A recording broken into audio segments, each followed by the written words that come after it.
कहते हैं कुछ कर गुजरने की इच्छा शक्ति हो तो कम संसाधन मायने नहीं रखता। जनसहयोग के साथ साथ रास्ते अपने आप बनते जाते हैं। हम बात कर रहे हैं हथुआ प्रखंड के सिंघा पंचायत के मुखिया कृष्णा यादव से। आपको बता दें कि 2 बार अपने चुनाव जीतने के बाद तीसरी बार सीट आरक्षित होने के बाद इन्होंने अपनी पत्नी को इस पद पे जितवाया। अभी जनसहयोग के समर्थन पर फिर ये जनता के बीच में है। हमारी बात करते हैं इनसे कि आखिर क्या वजह है कि लगातार इन्हें जन समर्थन का अंतर लगातार बढ़ता जा रहा है। हमारे साथ हैं सिंघा पंचायत के मुखिया प्रतिनिधि कृष्णा यादव। हम बात करते हैं सर। स्वागत है आपका हमारे चैनल में। चलिए, चैनल के सभी कार्यकर्ता को मेरे तरफ से अभिनंदन। सर, आप 3 बार लगातार प्रतिनिधित्व कर चुके हैं इस पंचायत का।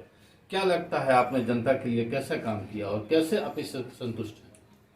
देखिए, जनता के लिए सरकार से प्राप्त सहयोग का ससमय ईमानदारी पूर्वक भ्रष्टाचार मुक्त वातावरण में जनता तक पहुंचाया हूं।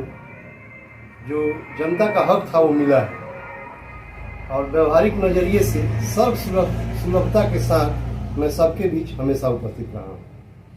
हम जानना चाहेंगे कि चूंकि आज के तारीख में हर इंसान का मूल जो जरूरत है वो है शिक्षा और स्वास्थ्य। आपने अपने पंचायत में शिक्षा स्वास्थ्य में कैसा काम किया? देखिए, हमारे पंचायत में पहले 4 ही विद्यालय था। माननीय नीतीश कुमार जी के सरकार में विद्यालय निर्माण की जो प्रक्रिया चली उसमें लगभग हर गांव विद्यालय की स्थापना की गई और समय समय पर विद्यालय का भ्रमण हम लोग करते हैं और जो भी सहयोग संभव होता है एक विद्यालय के लिए पंचायत स्तर पर वह सहयोग उपलब्ध कराया जाता है। स्वास्थ्य के क्षेत्र में बात है तो स्वास्थ्य अभी वर्तमान में पंचायत भवन में ही चलता है, अलग से उसका कोई केंद्र नहीं है। लेकिन स्वास्थ्य केंद्र बनाने के लिए सिंघा टोले बसडीला धोबी घाट पोखरा पर भूमि का चयन करके भेजा गया है। जैसा कि हम जानते हैं कि हमारे देश में यहाँ तक कि अपने बिहार में आपके पंचायत में भी युवाओं की संख्या काफ़ी है और काफ़ी युवा अभी आज के तारीख में बेरोजगारी बहुत बड़ा एक मुद्दा बना हुआ है। आपके तरफ से क्या कुछ प्रयास किए गए हैं युवाओं के लिए? देखिए, पंचायत राज्यसभा, लोकसभा, विधानसभा द्वारा बनाए गए नियमों का पालन करती है और उसको क्रियान्वयन प्रक्रिया में लाती है।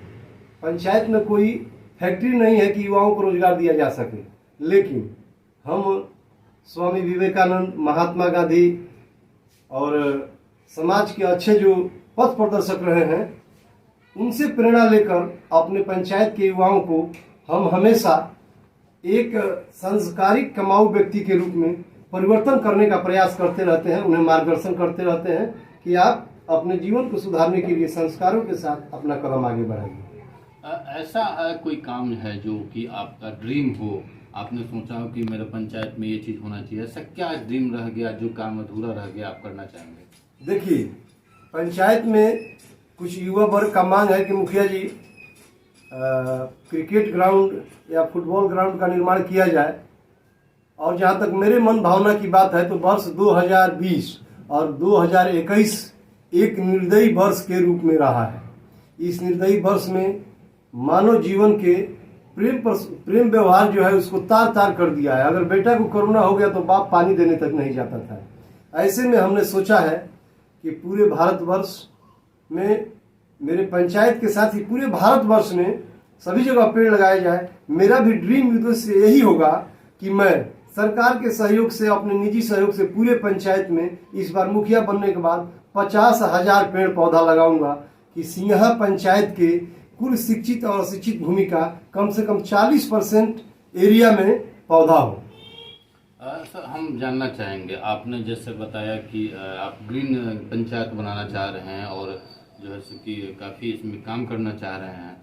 अब एक और चीज़ और छोटा सा सवाल हो जाता है कि आपका मुख्य मुकाबला किससे है? क्योंकि अभी हर दिन परिस्थितियां बदलती रहती हैं और जो है सो कि कई प्रतिनिधित्व करने के लिए लोग आगे आ रहे हैं, युवा भी आगे आ रहे हैं और आपने 3 साल किया है। क्या वजह है कि आपको कोई वोट दे और किससे आपका मुख्य मुकाबला है? देखिए, लोकतंत्र में कोई बुरा व्यक्ति नहीं होता है।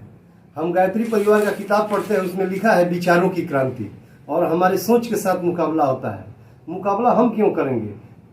जीत और हार दोनों ही जनता के हाथ में है। जनता जीतेगी, जनता हारेगी।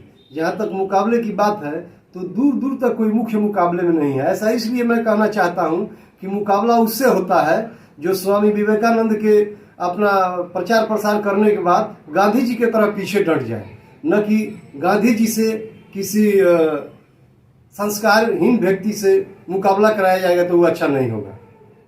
तो पंचायत में कहीं कोई मुकाबला नहीं है। हमने अपने पंचायत में घूमकर सम्मानित अभिभावकों को यह बता दिया है कि देखिए, हारेंगे आप और जीतेंगे आप। आपने 15 वर्षों तक इस पद पर हमें रखा। मैं और मेरा परिवार या पूरा समाज, जिनके लिए मैं अच्छा कार्य किया हूँ, सदैव पंचायत के लोगों का ऋणी रहेगा। हार भी आपकी होगी और जीत भी आपकी होगी। यही मैं कहना चाहूँगा कि इसके बाद कुछ लड़ाई के संबंध में नहीं कहना है मुझे। अंत में एक छोटा सा सवाल और कि आखिर हर जनता के, हर आदमी के मन में ये सवाल पैदा हो सकता है और होता भी है कि आपको कोई क्यों वोट दे? देखिए, वोट इसलिए हम मांग रहे हैं कि शुरू से ही मानव धर्म हमारा मुख्य धर्म रहा है।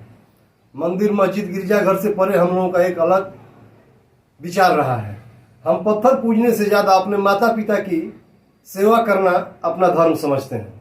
ऐसी परिस्थिति में सरकार द्वारा जो प्राप्त सुविधाएं हैं जनता तक पहुंचाने के लिए मैं नहर की बांध के तरफ खड़ा रहता हूं कि जनता का जो अधिकार है सीधे जनता को मिले, यह नहर के पानी की तरह टूटकर किसी पोखरा पोखरी में न बह जाए।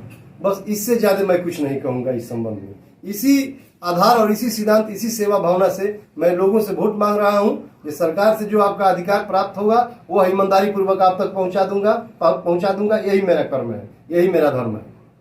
जैसा कि आपने देखा, मुखिया जी ने बताया, मुखिया पंडित ने बताया कि उनका ड्रीम सपना है कि सिंघा पंचायत को ग्रीन पंचायत बनाया जाए, चूँकि कोरोना काल काफ़ी दुखदायी रहा है और इसमें पेड़ पौधे की आवश्यकता लोगों को काफ़ी महसूस हुई है।